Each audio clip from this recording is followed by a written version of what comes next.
Who did this to you? When he saw the bruises on his black maid's face, he asked one simple question. Who did this to you? She thought he'd fire her. She thought he'd look away like everyone else. And in that moment, in the silence between a Korean CEO and his African maid, in the space where power and vulnerability collided, everything changed. What he did next didn't just shock her, it awakened a past so dark, so dangerous, that one phone call would change everything. And by the time she realized who he really was, it was already too late to walk away. Before we dive in, hit that subscribe button right now, because this story takes a dark turn no one expects. And trust me, you don't want to miss what happens when his past comes knocking. Now, let's begin. The glass shattered against the marble floor, and Chioma's hand trembled as she bent to pick up the pieces. Her fingers moved quickly, desperately, but not quick enough to hide what the broken reflection revealed. Dark purple bruises bloomed across her left cheekbone, spreading like storm clouds beneath her dark skin. Minjun froze mid-stride in the doorway of his penthouse office. His phone call died on his lips. For 5 seconds, the most powerful CEO in Seoul stood completely still, his sharp eyes locked on the woman kneeling on his floor. The woman who had worked in his home for 3 months. The woman whose name he had only learned 2 weeks ago. "Leave it," he said, his voice cutting through the silence like a blade. Chioma's head snapped up, her dark eyes wide with fear. She immediately looked away, her hands moving faster now, gathering the glass shards with trembling fingers. "I said leave it." Minjun's tone dropped lower, colder.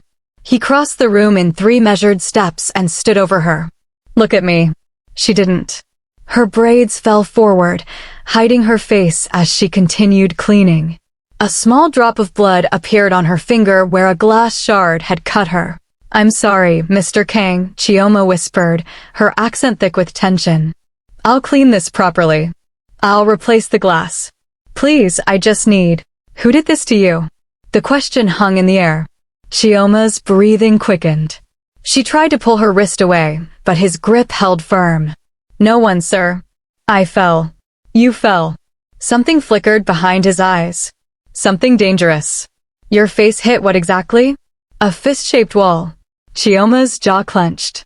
She finally looked up at him, and Minjun felt something shift in his chest. Her eyes were beautiful, even filled with fear.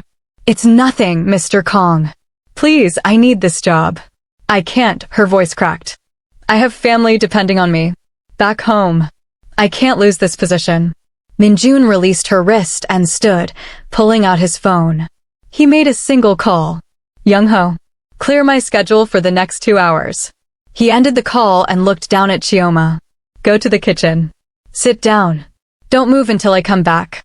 "Sir, I really need to." "That wasn't a request." Chioma flinched, and Minjun felt an unfamiliar twist of regret. He wasn't used to caring how his commands made people feel. Emotions were liabilities. Attachments were weaknesses. But something about the way she looked at him, like he was just another man who would hurt her, made his blood run cold. "I'm not going to fire you," he said, softer now. "And I'm not going to hurt you. But you're injured and you're working in my home. That makes it my concern. Now go to the kitchen." After a long moment, Chioma slowly stood and walked past him, her shoulders rigid with tension.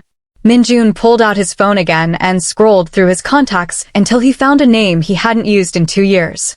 A name that belonged to a life he'd left behind. He pressed call. "I need information on someone," Minjun said when the line connected. "A woman. African. Working in Korea on a domestic worker visa. I'll send you her details. I want to know everything. Who she knows. Who she's afraid of." 1 hour. The voice on the other end laughed. "Back in the game, Hyung? I was never out. I just pretend better than you do." He ended the call and walked toward the kitchen. When he entered, Chioma was sitting at the small table, her hands folded in her lap, her eyes fixed on the floor. The afternoon light caught the bruises on her face, making them look worse. Minjun opened the freezer and pulled out an ice pack. He wrapped it in a towel and held it out. "For your face." Chioma looked at the ice pack, then at him. Slowly, she reached out and took it, pressing it against her cheek with a small wince. "Thank you," she whispered. Minjun pulled out the chair across from her and sat down. In his own kitchen. Something he never did. "How long has this been happening?" he asked. "I told you I fell. Don't insult my intelligence. I've seen enough violence to know what it looks like. So I'll ask you again. How long?" Chioma's eyes filled with tears, but she blinked them back. Why do you care? Why did he care? He'd employed dozens of people over the years. He'd never once asked about their personal lives.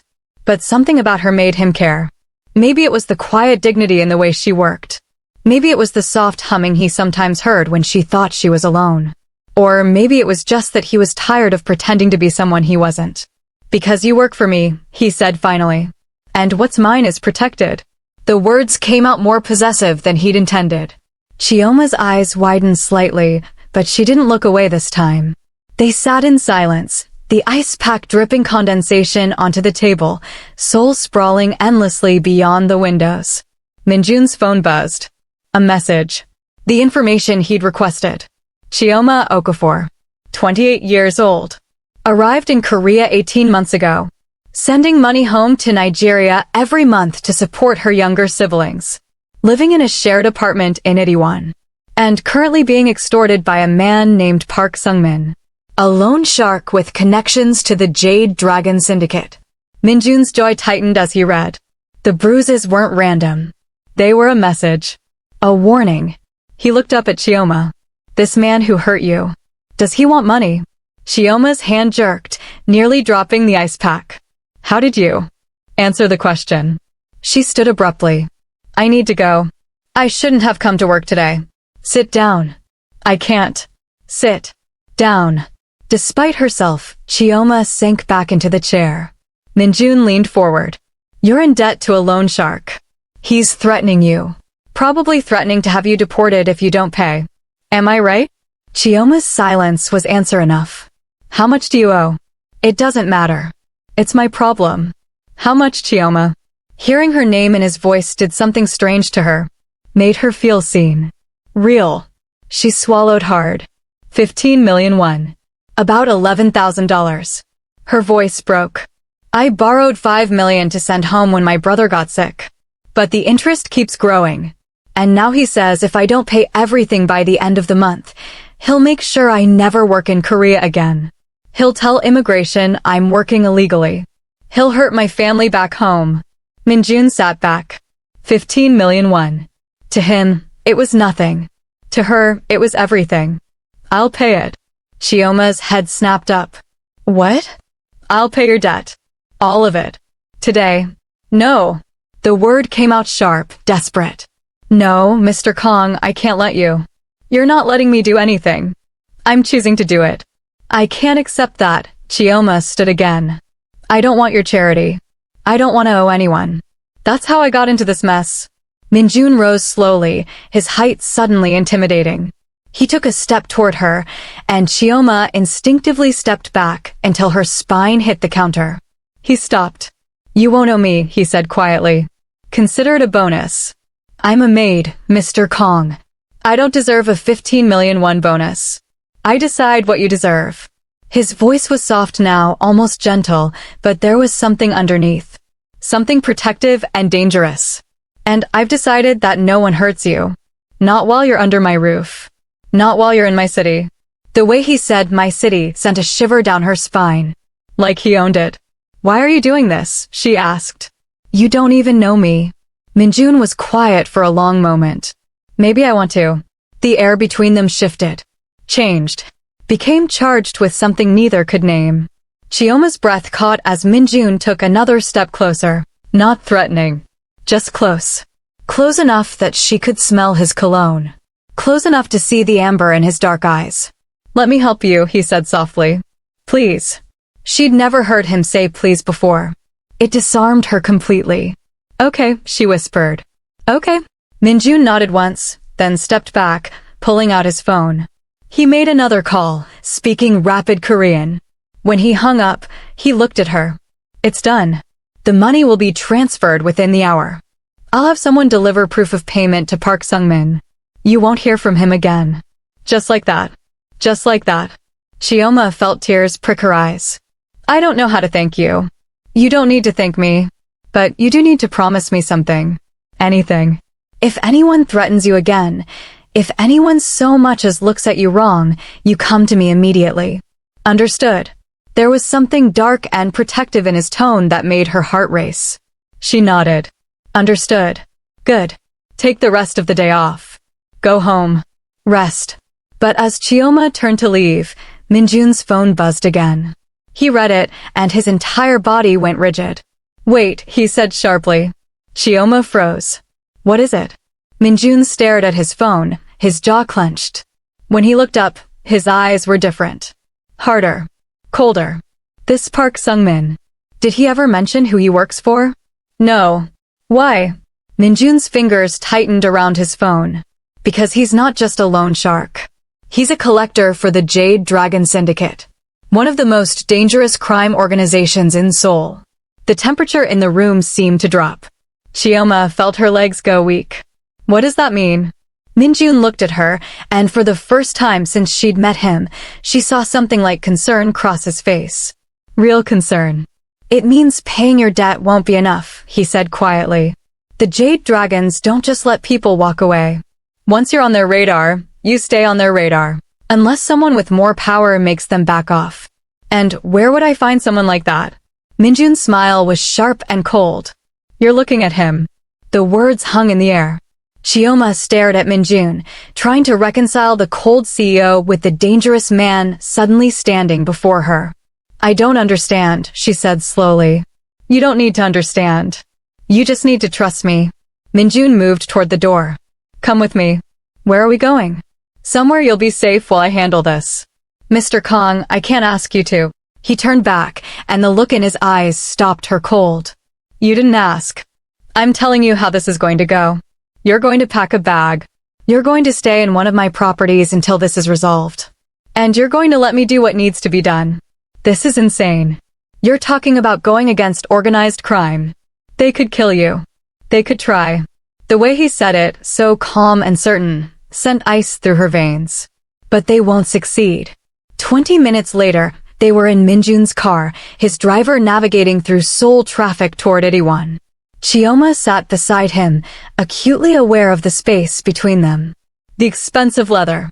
The tinted windows. How do you know about the Jade Dragons? She asked quietly. Minjun stared out the window. Everyone in Seoul knows about them. That's not what I mean. You knew exactly who they were. Exactly what they do. Like you've dealt with them before. He turned to look at her. You're perceptive. You're avoiding the question.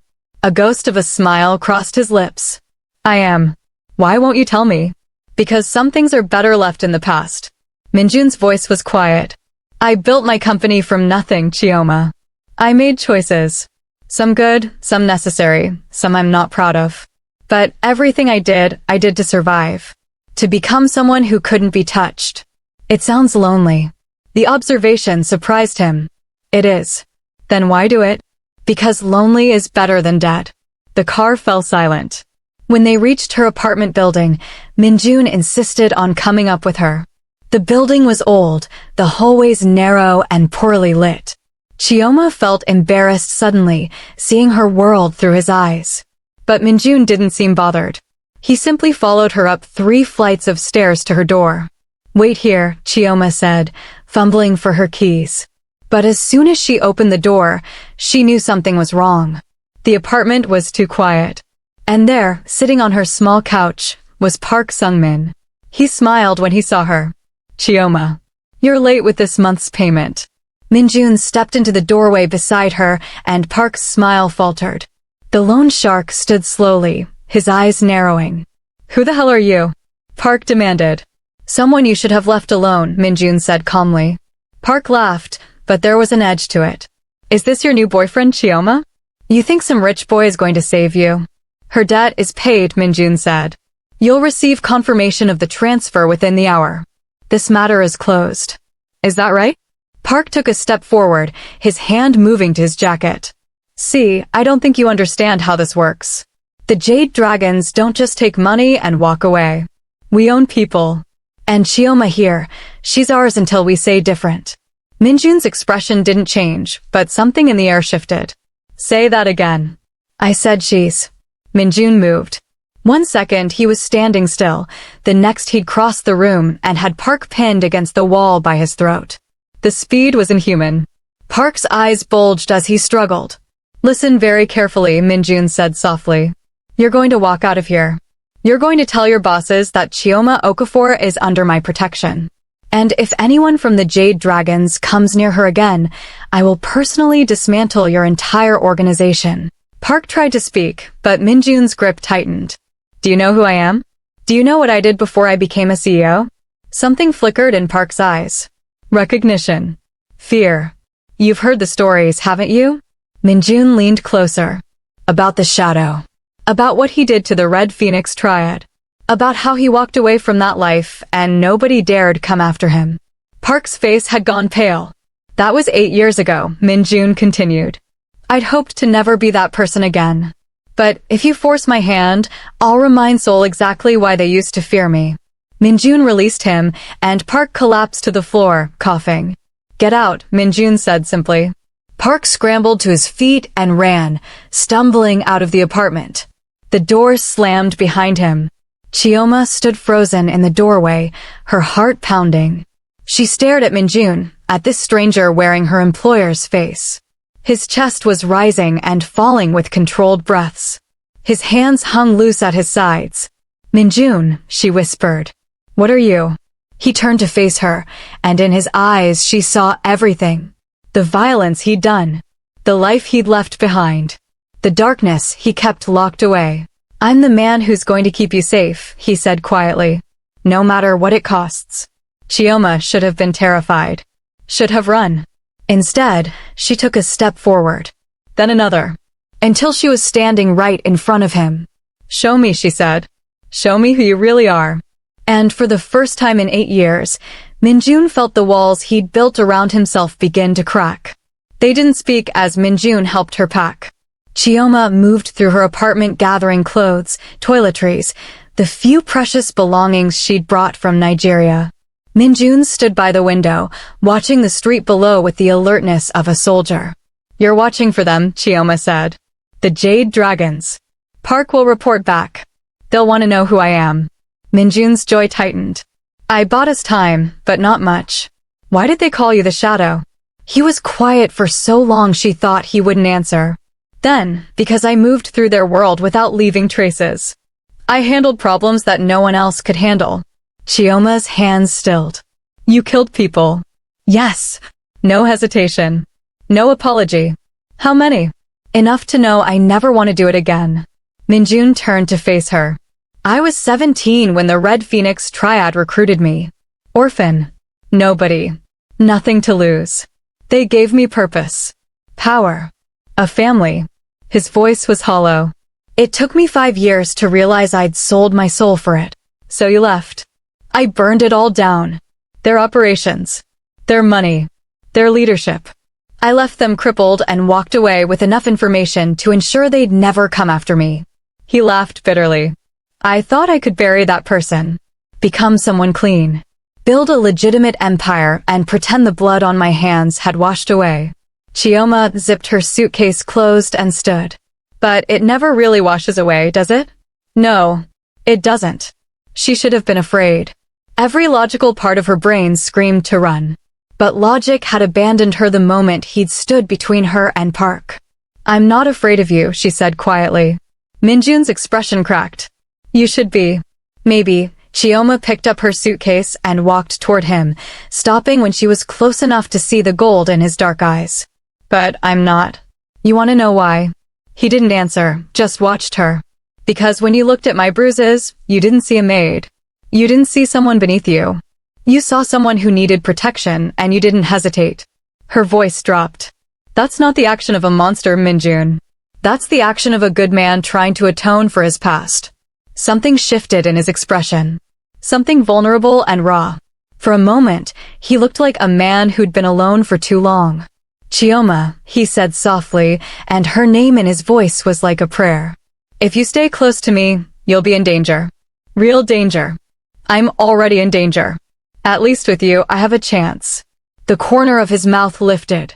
You're either very brave or very foolish. Can't I be both? This time he did smile, and it transformed his face. Yes, I suppose you can. They left the apartment together. His driver was waiting, and they slipped into the back seat as Seoul's neon lights began to flicker on. Where are we going? Chioma asked. One of my properties in Gangnam. Penthouse. 24-hour security. Minjun pulled out his phone. I'm arranging additional protection. Former military. People I trust. You really think they'll come after me? I think the Jade Dragons don't like being challenged. And I just challenged them. He looked at her. But I meant what I said. I won't let them touch you. What are you going to do? What I should have done 8 years ago. End them completely. Minjun. They won't stop, Chioma. Not until they make an example of you. Of me. His voice was cold now. So I'll make an example of them first. That's not who you are anymore. Isn't it? He laughed harshly. I've been playing CEO for 8 years. Wearing expensive suits. Making legal money. Pretending I'm civilized. But the truth is, I'm still the same person. I've just been waiting for a reason to stop pretending. Chioma reached out and placed her hand over his. His fingers immediately curled around hers. Then let me be the reason you don't go back, she said firmly. Let me be the reason you stay in the light. Minjun stared at their joined hands. You ask too much. No. I ask exactly enough. Chioma squeezed his hand. Because I think you've spent 8 years punishing yourself. And I think you're looking for any excuse to believe you're still that person. But you're not, Minjun. You proved that today. I threatened a man. Nearly killed him. You protected me. There's a difference. His thumb gently brushed her bruised skin, so tender it made her breath catch. You barely know me. Then let me know you. The real you. Not the CEO. Not the shadow. Just Minjun. For a long moment, he didn't move. Then slowly, he leaned forward and rested his forehead against hers. The gesture was intimate, vulnerable. I don't know if I remember how to be just Minjun, he whispered. Then we'll figure it out together. The car pulled up to a gleaming high-rise in Gangnam. But before they could exit, Minjun's phone buzzed. He glanced at the screen and his entire body went rigid. What is it? Chioma asked, fear creeping into her voice. Minjun stared at the message. When he looked at her, his eyes were dark with rage. They took your roommates, he said quietly. The Jade Dragons have them. And they're demanding you turn yourself in by midnight, or they'll kill them all. The world tilted. Chioma felt the blood drain from her face. No. Please. I'll get them back. Minjun's voice was steel. But I need you to stay here. Stay safe. Let me handle this. They're my friends. I can't just. If you go, you die. And then I'll have to kill everyone in the Jade Dragons to avenge you. He cupped her face in his hands. Trust me. Please. Tears streamed down Chioma's cheeks. Promise me you'll bring them back. I promise. And promise me you'll come back too. Minjun pressed his lips to her forehead, soft and lingering. I promise. Then he was gone, disappearing into the night, leaving Chioma standing in the gleaming lobby with nothing but fear and hope. For hours passed like 4 years. Chioma paced the penthouse, her phone clutched in her hand. The security guards Minjun had assigned stood by the doors, but they couldn't ease the terror clawing at her throat. Her phone buzzed. Unknown number. Hello. It's me. Minjun's voice rough and tired. They're safe. All 3 of them. I'm bringing them to you now. Chioma's legs gave out. She sank to the floor, sobbing. Thank God. Are you okay? A long pause. I'm fine. But she could hear it in his voice. Something had changed. What did you do? She whispered. What I had to do. His voice was cold, empty. The Jade Dragons won't bother you again. Minjun. I'll be there in 20 minutes. The line went dead. Chioma sat on the marble floor, surrounded by luxury she'd never dreamed of, and wondered what price Minjun had paid. When he finally walked through the door, he looked like a different person. His suit was gone, replaced by dark clothes. His hair was disheveled. And his eyes were haunted. Behind him came her roommates, shaken but alive. They rushed to her and Chioma held them, crying and apologizing over and over. Minjun watched from the doorway. Separate. Apart. Alone. When the others had been settled in guest rooms, Chioma found him standing on the balcony, staring out at Seoul's skyline. She approached slowly. "Did you kill them?" she asked quietly. "No." He didn't look at her. "But I made sure they understood what would happen if they ever came near you again. I made deals with people I swore I'd never speak to again. Called in favors I'd buried. Became someone I promised myself I'd left behind." Chioma stepped closer. "For me.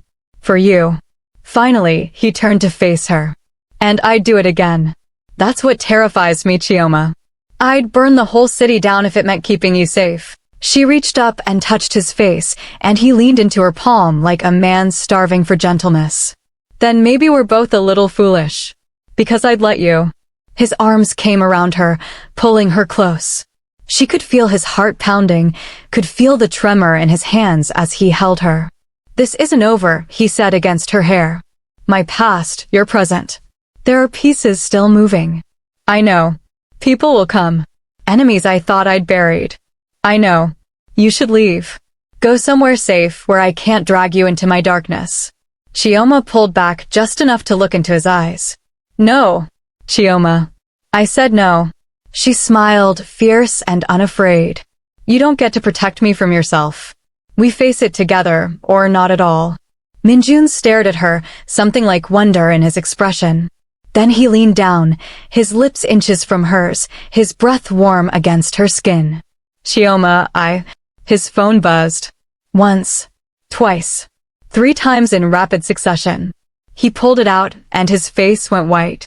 "What is it?" Chioma whispered. Minjun showed her the phone. A photo.